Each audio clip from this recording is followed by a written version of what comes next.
Hello everyone, welcome back to our YouTube channel গল্পের সন্ধানে। আজ আবারও চলে এসেছি নতুন একটা গা ছমছমে ভূতের গল্প নিয়ে। আজকের বিশেষ নিবেদন ঠিক রাত 3:17। গল্প পাঠে ও কলমে আমি চান্দ্রিকা। শুরু হচ্ছে আজকে নতুন নিবেদন। কলকাতার এক পুরনো অ্যাপার্টমেন্টের চতুর্থ তলায় একা থাকে ঋদ্ধিমা। কলেজ শেষ করে সদ্য চাকরি পেয়েছিল মেয়েটা, তাই শহরের ভিড় এড়িয়ে একটু শান্ত জায়গা খুঁজেই এই ফ্ল্যাটটা নিয়েছে। ফ্ল্যাটটা সস্তা ছিল, অস্বাভাবিক রকমের সস্তা। ব্রোকার তখন হেসে বলেছিল, ম্যাডাম একটু পুরনো বিল্ডিং, তাই ভাড়াটা কম। ঋদ্ধিমা তখন বেশি কিছু ভাবেনি। প্রথম কয়েকদিন সব ঠিকঠাকই ছিল, কিন্তু এক সপ্তাহ পর থেকে একটা অদ্ভুত ব্যাপার ঘটতে শুরু করলো। ঋদ্ধিমা চাকরি করলেও ওর পড়াশোনার প্রতি প্রচন্ড ন্যাক ছিল। পড়াশোনা করতে সে বরাবরই ভালোবাসতো, তাই সে চাকরির সাথে সাথে নিজের পিএইচডি কমপ্লিট করার জন্য রাত জেগে পড়াশোনা করত। ঠিক এমনই একদিন ঋদ্ধিমার পড়তে পড়তে রাত 3টে বেজে যায়। এরপর পড়াশোনা কমপ্লিট করে সে শুয়ে পড়ে। কিন্তু এক সপ্তাহ পর থেকে একটা অদ্ভুত ব্যাপার শুরু হলো। প্রতিদিন রাত 3:17 ঋদ্ধিমার ঘুম ভেঙে যায়। প্রথম দিন সে ভেবেছিল ব্যাপারটা হয়তো নিতান্তই কাকতালীয়। দ্বিতীয় দিন একটু অবাক হলো। তৃতীয় দিন একটু অস্বস্তি লাগলো ঋদ্ধিমার। চতুর্থ দিন সে ঘড়ির দিকে তাকিয়ে শিউরে উঠল, আজ রাত 3:17। কিন্তু শুধু ঘুম ভাঙা নয়, 3:17 বাজতেই সে একটা শব্দ শুনতে পায়, ঠক ঠক ঠক। মনে হয় কেউ যেন দরজায় নক করছে, কিন্তু এত রাতে কে দরজায় নক করবে? এখানে তো সে কাউকে সেরকমভাবে চেনেও না, আর সে নতুন। তার দরজায় এখানে নক করার কোনো প্রশ্নই উঠছে না। প্রতি রাতে এটাই হতে থাকলো, ধীর গতিতে কিন্তু নিয়মিত, ঠক ঠক ঠক। প্রথম রাতে সে দরজা খোলেনি। দ্বিতীয় রাতে একটু সাহস করে ঋদ্ধিমা জিজ্ঞাসা করেছিল, কে? কোনো উত্তর আসেনি, শুধু নক, ঠক ঠক ঠক। পঞ্চম দিন রাতে ঋদ্ধিমা ঠিক করেছিল আজ সে দরজা খুলবেই, দেখবে যে তার সাথে এটা কে করছে প্রত্যেক দিন। রাত 3:17 বাজলো, নক করা শুরু হলো, ঠক ঠক ঠক। ঋদ্ধিমা ধীরে ধীরে দরজার কাছে গেল, হাত কাঁপছে। দরজার চেন খুলল, লক খুলল, ধীরে দরজা খুলল। বাইরে কেউ নেই, ফাঁকা করিডোর, লম্বা একটা অন্ধকার। দূরে একটা লাইট ঝিমঝিম করছে। ঋদ্ধিমা একটু হাফ ছাড়ল, হয়তো পাশের ফ্ল্যাটের শব্দ।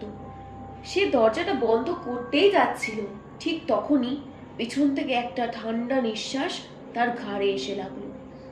ঋদ্ধিমা জমে গেল, ধীরে ধীরে পেছনে তাকালো, কিন্তু কই, এখানে তো কেউ নেই। তার কানের কাছে একটা ফিসফিসে শব্দ, দরজা খুলেছ? ঋদ্ধিমা তাড়াতাড়ি দরজা বন্ধ করে দিল। সারা রাত তার আর ঘুম আসেনি। পরের দিন সে নিচে দারোয়ানের কাছে গেল, কাকু, আমার ফ্লোরে আর কেউ থাকে? দারোয়ান একটু চুপ করে থাকলো, তারপর বলল, থাকতো, অনেকদিন আগে থাকতো। মানে? চতুর্থ তলার ওই ফ্ল্যাটে একটা মেয়ে থাকতো, তোমার মতোই। ঋদ্ধিমার বুক কেঁপে উঠল। তারপর? দারোয়ান ধীরে বলল, একদিন রাতে ঠিক 3:17 সে দরজা খুলেছিল। ঋদ্ধিমার গলা শুকিয়ে গেল। তারপর কি হয়েছিল? দারোয়ান চোখ নামিয়ে বলল, সকালে তাকে পাওয়া গিয়েছিল দরজার সামনে মৃত অবস্থায়। ঋদ্ধিমা আর কিছু না বলে ওপরে চলে গেল। সেই দিন রাত 2:49। ঋদ্ধিমা জেগে আছে, লাইট জ্বালানো, দরজার দিকে তাকিয়ে। 3:10, 3:15, 3:16, 3:17, ঠক ঠক ঠক। এইবার নকটা একটু জোরে, ঠক ঠক ঋদ্ধিমা চোখ বন্ধ করে বসে রইল। আমি দরজা খুলবো না, আমি খুলবো না দরজা। মনে মনে সেটা ভাবতে থাকলো। হঠাৎ নখ বন্ধ হয়ে গেল।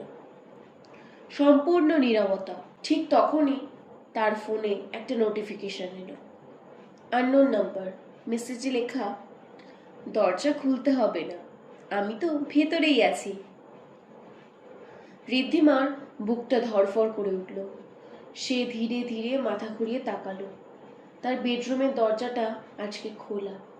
দরজাটা একটুখানি ফাঁক হয়ে আছে। ভিতর থেকে অন্ধকার, আর সেই অন্ধকারের মধ্যে দুটো চোখ জ্বলজ্বল করছে, স্থির, উজ্জ্বল, যেন মনে হচ্ছে সে হাসছে। ঋদ্ধি চিৎকার করতে যাচ্ছিল, কিন্তু তার আগেই সেই ব্যক্তিটি ফিসফিস করে বলল, আজ তুই দরজা খুলিসনি, তাই আমি নিজেই ঢুকে পড়েছি। পরদিন সকালে দারোয়ান চতুর্থ তলায় উঠল। ঋদ্ধিমার ফ্ল্যাটের দরজাটা আধ খোলা। ভেতরে ঢুকে সে দেখল দরজার সামনে ঋদ্ধিমা পড়ে আছে।